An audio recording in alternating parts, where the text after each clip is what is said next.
Right, hi everyone, and welcome to our January webinar. If you don't know, I'm Julia, and I'm the Marketing and Communications Coordinator at LIANZA, so I organise the webinars.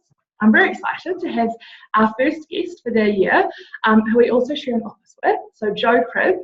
She's the CEO of the New Zealand Book Council, and she has agreed to come on here and have a chat to us about what the Book Council does and literacy in New Zealand and some of the exciting campaigns that they've recently started.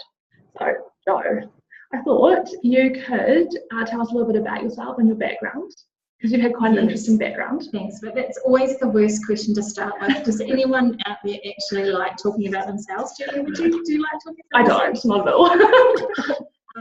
So where do I start? I had a very normal childhood. No, I won't take all the way back. Okay. I've been very privileged to have a career working with to choose about the most vulnerable New Zealanders. So I was the Deputy Children's Commissioner. We led all the work on child poverty. In my previous role, I was the CEO of the Ministry for Women and was really proud of all the work we did around violence against women and about women's economic empowerment. Before that, a range of the policy roles, again, often around community funding, but often those roles kind of funded my other roles, or they paid the bills, so I could do a lot of volunteer work around the NGO sector. So when the opportunity came to actually lead an NGO that's working in an area that I'm desperately passionate about, I grabbed the opportunity. It's really exciting. Yeah, amazing. And I also wanted to ask you what the Book Council actually does, because I think there's a bit of mystery surrounding it. That's a great question. So the way we talk about it is that we've got a really clear mission. We want to grow a nation of readers. So we want New Zealand to be a nation of readers. And so when we looked at that and we said, okay, so how far away are from that? How close are we? How good are we as a nation of readers? What we find is that actually there's a whole group of us that can't read, actually can't read. And then there's a whole group of us that choose potentially not to read. And then there's a whole lot of us that are probably like many of the people that are watching today, and Julia and I, who actually would rather be reading than doing anything else. And so we've got quite a diverse range in our mission to get a nation of readers. So what we've done is we work in three main ways. The first one is the most powerful thing we can do is grow the next generation of readers. So we deliver a whole range of programs in schools, and many of you will know about our Writers in Schools program, where we get writers in front of kids and inspire them to write their own stories and to read. A whole lot of evaluation, and we know that it works. And it's a great opportunity for writers to test their work, to work with young people, and obviously an amazing experience for our young people to see writers in action and to interact with them. We also are pushing on and working where we can deliver that in different ways. So we're working with the Rangatamariki to deliver the program and youth practices and some of our alternative education opportunities, and potentially even in our correspondence schools, our writers can go over Skype, so that seems like a really good idea to do that as well. So we want to make sure no New Zealand child misses out on having access to a writer in school. So we're pretty determined to do that. The other piece we're doing is we are being more and more vocal about talking about writing and, talking about reading. So you may have seen our campaign just before Christmas, Read to Succeed, where we asked prominent New Zealanders what they think about reading and when they read and how they read. And so again, you'll see our research, you'll see us pushing in the media. We want to make sure we're questioning that. Are we the nation of readers we want to be? Who's being left behind and what can we do about it? And then our third thing, we're looking for some innovation. So when we looked across the whole spectrum about who's not reading the least, it's actually it's our boys and young men. So we've got a whole work program around how can we make reading as attractive and as accessible to young men and boys. That's amazing. So amazing work. You should definitely support the Book Council. Yeah. And if you're not already, we should keep her on top. We should keep her. Yeah, you can also follow them on Twitter if you don't already. It's NZ Book Council. And they've got some awesome comments around all these things that I just talked about. So did you want to talk a little bit more about literacy in New Zealand? Yeah, so one of the first things I did when I took over the role was try and understand how far are we away from being a nation of readers. And it actually did surprise me. I think I kind of knew, but not really. And so when you look at the statistics, about 40% of adults aren't what they would call functioning literate.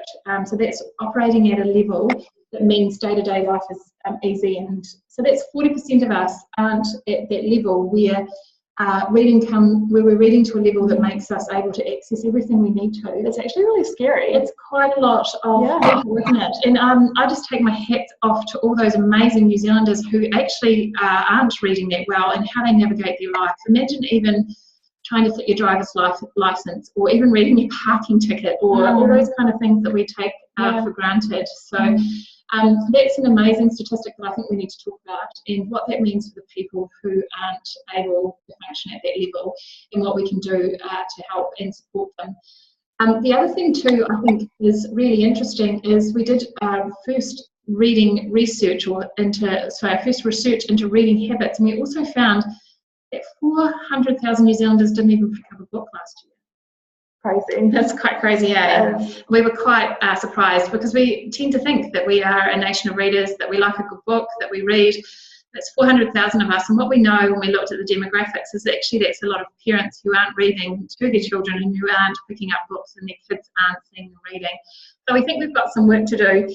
And of course, many of you would have seen the research just before Christmas that showed our kids' literacy levels are dropping relatively and both in absolute levels. So we've got to get on this reading thing. It really matters, doesn't it? On every level. It does, completely. I think it's amazing that you're bringing attention to that. I remember there was an interview dealing with Radio New Zealand.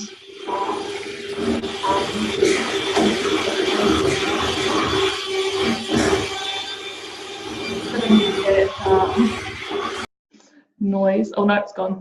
All right. You did an interview with, is it One Radio New Zealand? Yeah. And you talked about how to get an idea of how difficult it is for some people in their day-to-day lives. Think about when you're traveling in a country that you've got no idea about the language. Absolutely. You can't even like grab hold of something to start you off. About how hard that would be. I can remember being lost trying to navigate bus timetables in countries where I didn't understand the language. It was incredibly frustrating and hard work. And for some New Zealanders, well, actually quite a lot of New Zealanders, that's their day-to-day reality. And I'm amazed at. I take my hat off to them. So, yeah, amazing. So someone, a very organised person, sent in some questions beforehand to ask Jo. So, 3 of them. The first one is, what is the Book Council's connection with the National Library's reading strategic work? We are really lucky that we get to work with a whole range of amazing organisations that are incredibly passionate about, again, growing a nation of readers. And one of those is the National Library. Absolutely, totally committed to growing a nation of readers. So particularly in our young man reading campaign, we're working really closely with the team at the National Library, and I know over the coming years and even this year we'll find more ways to support each other working forward. I just think that we're all in this together, and being able to work with others is amazing. Yeah, for sure. So the second question, does the Book Council offer other programs or plan to offer other initiatives to schools along with the wonderful Writers in Schools? Sure. So the basic core of the Writers in Schools program is having amazing writers in front of students and interacting with them. And what we are is we're kind of innovating and developing new ways of making that work. So as we say, potentially Skyping writers in, and also we're doing work in communities. So we've got a couple of programs where we bring 4 or 5 schools together, and the students actually work over an extended period of time to publish books that we then launch at a community event. So what we're doing is, I guess, innovating around that core principle of let's inspire the next generation of readers, and let's do it by encouraging them and letting them see what it is to read and write, and having writers interacting with writers, and then find a way where we can deliver that in a way that meets the needs of us that we're doing it. So assume that we're going to keep on innovating. So I think that's the way forward. Yeah. So the third question, how are these offers promoted and shared with schools? So we've done a whole lot of work on how to make sure that everybody knows about Writers in Schools. So we put it through the Gazette, so everybody who knows the system, that's about the best way you can get opportunities. So we gazetted it last year, but also you'll see we're building our social media presence. So we really encourage you to share our Facebook feed or Twitter, because all the opportunities will come up there as well.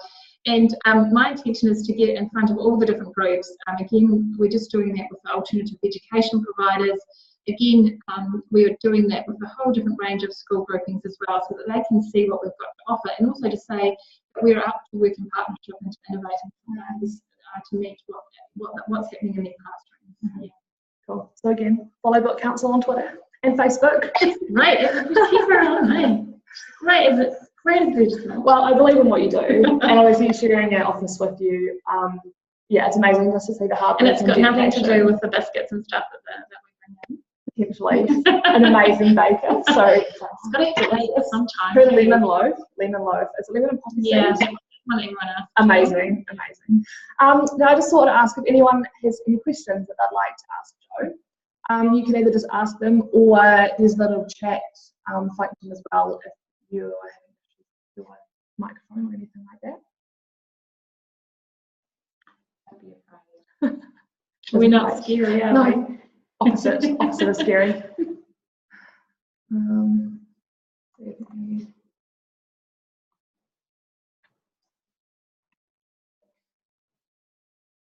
Cool. No. Oh, do we have a question? Yes. There we go. Are you able to share links to your research? Sure, we can do. You can do that through us. But everything we do, we put on our website because we want everything to be available. So you'll see links to that research that we did and any research that we think is useful. So, but I'll get Julia to send those out as well. Yeah. So we record our webinars and then we post them to our YouTube channel. So I can put in the description box of the YouTube video all the links and information about their social media and website and specific links to the research. If you want me to send you the link directly, just give me an email. So it's julia@lianza.org.nz and I can send you the link in case you don't want to go for it. Yeah, we're trying to make it as easy as possible. Obviously, we want people to read the research. We want people to get a bit even excited about the research, maybe even a wee bit angry. So that's kind of, yeah. You can definitely do that. Cool. Any other questions before we finish up? Am I allowed to do a shameless plug? Yes, you may. We'll let you do a shameless plug just this one. A shameless plug. One of the things we are is incredibly ambitious that we do engage the next generation of readers and of writers, and we know that a lot of schools can't and don't access the Writers in Schools program. So we've created a campaign called 80 More, which means we want to have 80 more schools, and often we will target rural and low decile schools who haven't been able to access the Writers in Schools program.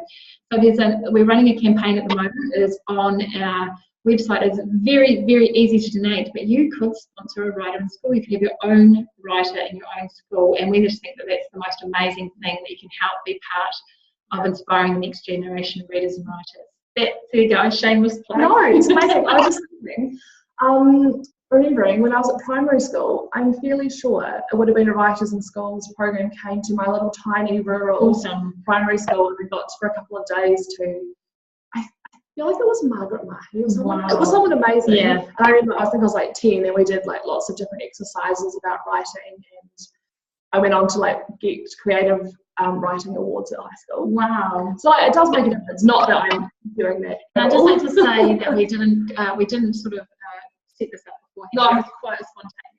It was. Oh, so we've got another question. Yeah. So what other programs do you run? Is there anything else?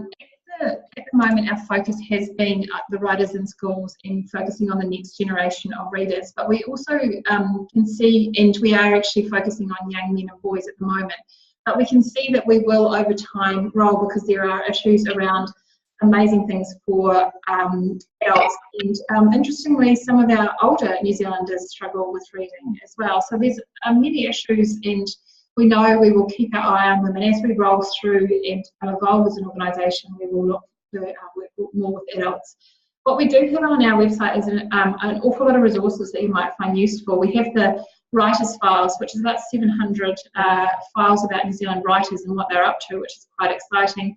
And we have an e-newsletter where we share a whole lot of things around research, what's happening in the sector, what might be interested as well. So if you are interested in these issues, those are two things that might be of interest to you. And to subscribe to the newsletter, you can go to the New Zealand Book Council website, and it's a little teal button. You can click subscribe button, and newsletter, and it's beautiful, very well put together. I thought I was going to ask you, are there any tips that you would have for people on how to get the young men reading? Because I know that you've been speaking to a lot of them, and like what do they like, that kind of thing. Yeah, so it was a really interesting. We did one workshop which was co-design. So that basically means we put the boys in control. So they were telling their story, and it wasn't us telling or expecting things of them or saying you should be reading this. It was really exploring what reading meant to them.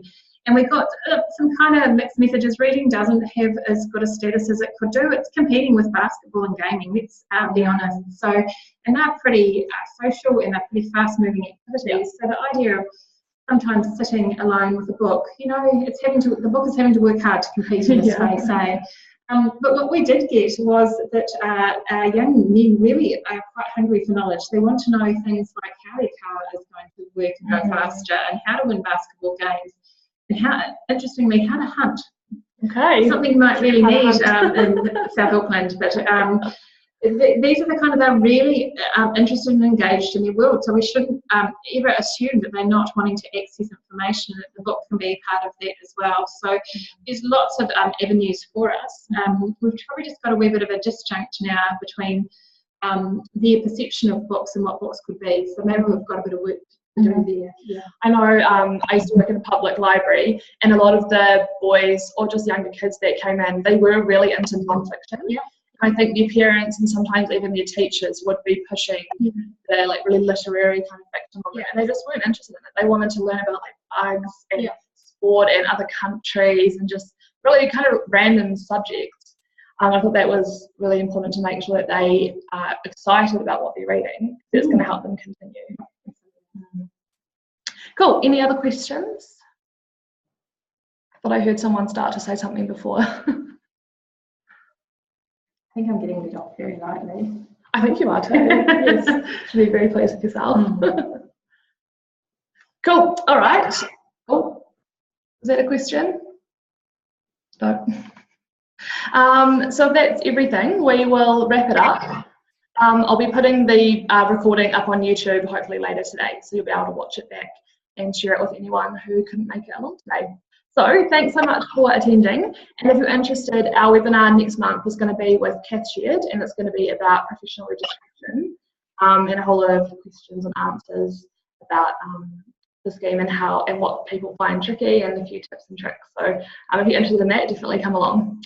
All right, thanks for coming.